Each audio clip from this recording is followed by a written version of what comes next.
Well, I argued the exact opposite until yesterday. We've discussed this a fair bit, haven't we, on the pod? And I always felt that if he went for his first choice team in the first game, take someone out of the firing line, and as Owen says, use your squad.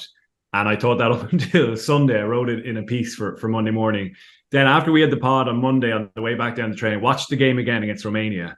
And I was still of that mind, went to sleep. I burst awake on Tuesday morning and I thought to myself, this first line team needs another game. I had an urgent reversal of my thought process, which is really rare for me. I have to say, I'm quite steady with my thinking patterns. But I watched the game again and I thought, this team is not ready to play the Springboks. The Springboks are the reigning world champions. They're unbelievably battle-hardened already. They played the Rugby Championship. They played the All Blacks. They played Scotland. And I know Scotland aren't amazing in some people's minds, but it was a top-level test. It was utterly different sport to the one Ireland played against Romania because it was like a training run at times.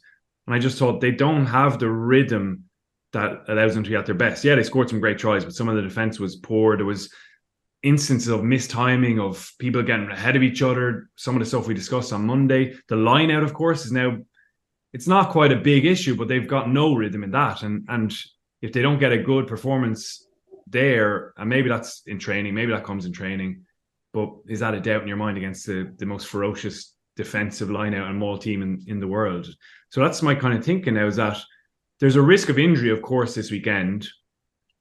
And there's a risk of having a couple of players who are unhappy because they haven't got a chance. But there's also a risk of going in undercooked against the South Africans. And if you lose that game, it's a psychological blow, of course. You've lost the big pool game and you're chasing already and you're under pressure for that Scotland game. But you're also going to have to play France if you do beat Scotland. You're going to have to go to Paris in the quarterfinal and play in that cauldron. And while you've got to probably beat France anyway to win the World Cup, if you can avoid it at the quarterfinal, maybe it's better, because otherwise, you have a very strong chance of going home at that stage again. So, yeah, I kind of reversed my thinking on it. And the Furliners haven't played a lot of rugby, actually. They played that England game together. And if you think about the other two teams in the warm-up games, it was very mixed and rotated. And like the likes of Jamison, Gibson Park, Furlong, Porter, they've only played 130-ish minutes, which again, I'm questioning now whether is that enough to really be primed and ready to go against South Africa. And yes, while acknowledging the injury risk, maybe actually need that physicality, the test Tonga give you in that regard to sharpen up again. So yeah, I've been surprised at myself, because as I said, I'm usually not so like wildly swinging in my opinion in such a short space of time. But I just feel like, this is exactly why they have an IRFU player management program, while these players are protected so much that they can go hard when they need to. The other big difference about this World Cup, it is a different World Cup, is because there's a break week in the pool stages, which we've never had before. So Ireland play South Africa, they are going to be battered and bruised, but then they've 2 weeks to get right for Scotland.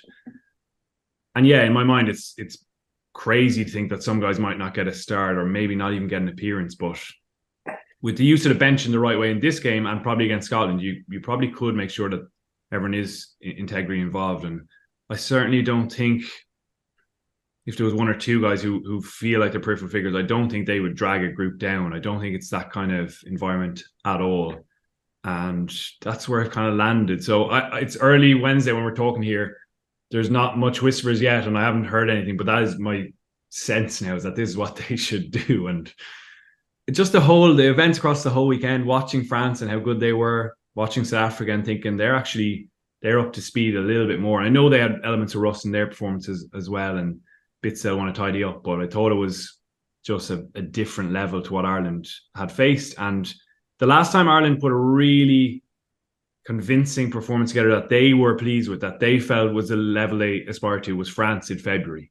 Since then, it's been glimpses and it's been great, and they keep winning, and that's the most important thing, but they haven't had that exact flow or rhythm or even cohesion, which is something that we always associate with them. So that's why I've kind of flipped my thinking so drastically. Has he flipped you on? No, he hasn't. My other cause for concern, okay, Romania was not a high level game, but I think the strength of the Irish system is the player management system. And I would say you can count on one hand the amount of times Irish players play 3 back-to-back games for country or province in consecutive weeks. That's why I think the bye week is so important for Ireland heading into obviously Scotland into a quarter final. It's going to give them time to regenerate. But I would say our frontline players are conditioned to play 2 high profile games back to back and rest. And I know the caveat is Romania wasn't a high profile game, but I just think such as the attritional rate of this competition, I think if we can afford to I guess spread the load over the 33 in the opening 2 games, I think it'll stand us in good stead with a view to later in the competition. If our players are conditioned to go 2 in a row only, we might as well pack our bags after the quarterfinal.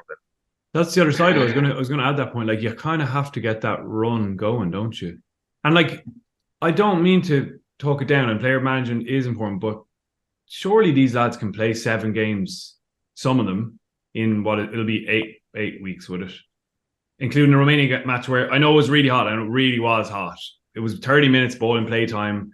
It wasn't really physical. I know there were some big shots from Romanians that stood out, and you also got key guys off. The front row came off after 50. James Ryan after 56. Like, when have you ever seen that? He always goes 80. Doris was off early. Johnny obviously needs more minutes in his legs. So, yeah, it would. You're right on. It would be kind of unusual, but they do have to play 4 big games in a row to actually win the World Cup, which is their plan. So, playing the 3, starting with Romania, I wonder how physically taxing it will be. And they all desperately want to play. Johnny, after the match, straight after, he mentioned Tonga maybe 5 or 6 times.